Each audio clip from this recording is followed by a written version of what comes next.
بسم اللہ الرحمن الرحیم۔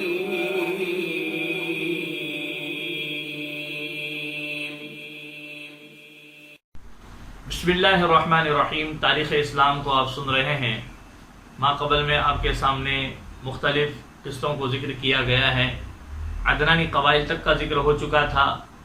ہم حضور اکرم صلی اللہ علیہ وسلم کے نسب نامے میں ایک نام عبد المطلب سنتے ہیں، جو حضور اکرم صلی اللہ علیہ وسلم کے دادا تھے۔ عبد المطلب کا اصل نام کیا ہے، اس کو بتانا چاہ رہے ہیں کہ عبد المطلب ان کا نام کیسے پڑ گیا اور ان کا حقیقی نام کیا ہے۔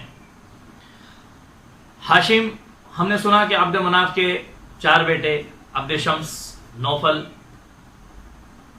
اور مطلب اور ہاشم۔ ہاشم نے مدینے کے سردار کی بیٹی سے نکاح کیا اور ان سے ہاشم کو ایک بیٹا پیدا ہوا جس کا نام انہوں نے شیبہ رکھا۔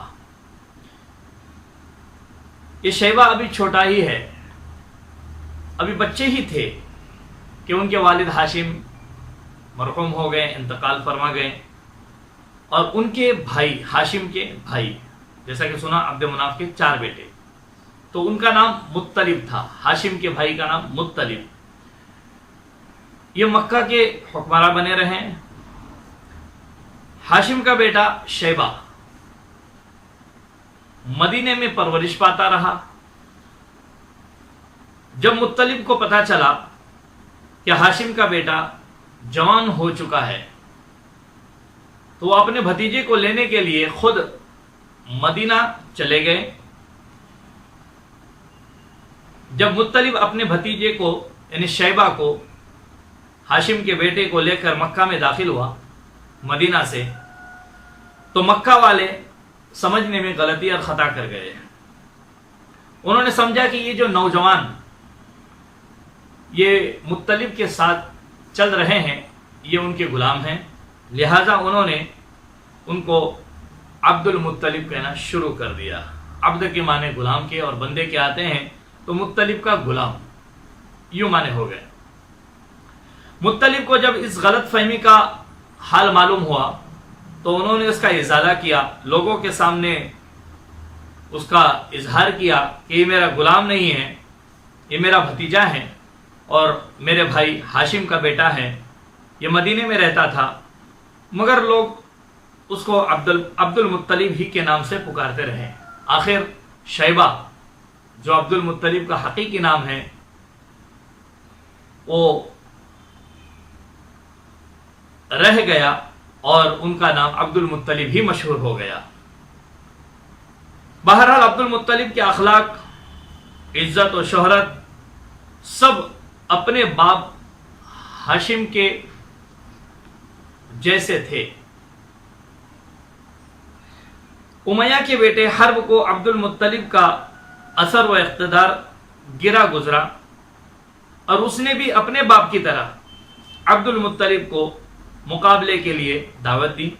دستور کے موافق اس مرتبہ بھی منصف مقرر ہوا، انصاف کرنے والا، اور اس نے فیصلہ عبد المطلب ہی کے حق میں دے دیا۔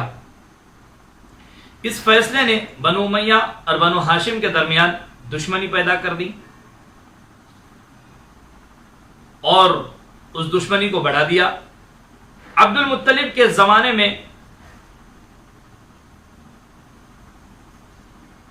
حبشہ کی فوج نے اپنے ایک سردار ابرہہ کے زیر کمان ان پر چڑھائی کی۔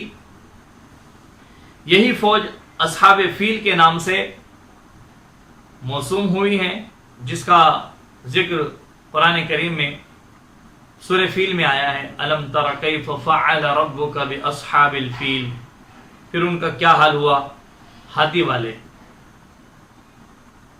کہ قدرتی طور پر اور آسمانی عذاب سے اصحاب فیل ہلاک اور برباد ہو گئے۔ قریشی قبائل کے نسبی تعلقات کا حال ہم آپ کے سامنے جو شجرہ پیش کر رہے ہیں اس سے سمجھ میں آئے گا۔ آپ اس کو دیکھ لیجئے۔ عبد مناف ان کا خاندان کیسا تھا اور ان کا خاندان میں نام کتنا روشن تھا اس کو ذکر کر رہے ہیں۔ عبد مناف تمام ملک عرب میں سب سے زیادہ شریف اور کریم جانے جاتے تھے۔ ان کے بعد ان کے بیٹے بھی عرب کے شرفا کہلائے جاتے تھے اور عرب میں شریف خاندان سمجھا جاتا تھا اور سب پر فوقیت رکھتے تھے۔ عبد مناف کا اصل نام مغیرہ تھا اور ان کو قمر اور سید بھی کہتے تھے، چونکہ ان کے بھائیوں کے نام عبد الدار اور عبد العزا تھے، اس لیے ان کو عبد منات کے نام سے پکارنے لگے اور ہوتے ہوتے ان کا نام عبد منات سے بھی عبد مناف ہو گیا اور وہی مشہور ہوا جو آج ہمارے سامنے پیش کیا گیا ہے۔ یہ مختصر سی کوشش اس طرح سے کی گئی ہے کہ ہم تاریخ اسلام کو آپ کے سامنے پیش کریں، آپ اسے سنتے رہیں۔ آئندہ بھی پوری طرح سے انشاءاللہ ہم کوشش کریں گے کہ تاریخ اسلام کو آپ کے سامنے پیش کریں گے۔ اللہ ہمیں توفیق دیں، قدرت دیں اور یہ سعادت دیں اور ہم سب کو قبول بھی فرمائیں۔ آپ سنیں اور لوگوں میں نشر کیجئے تاکہ لوگ اسے سنیں۔ جزاکم اللہ خیرہ۔ السلام علیکم ورحمۃ اللہ۔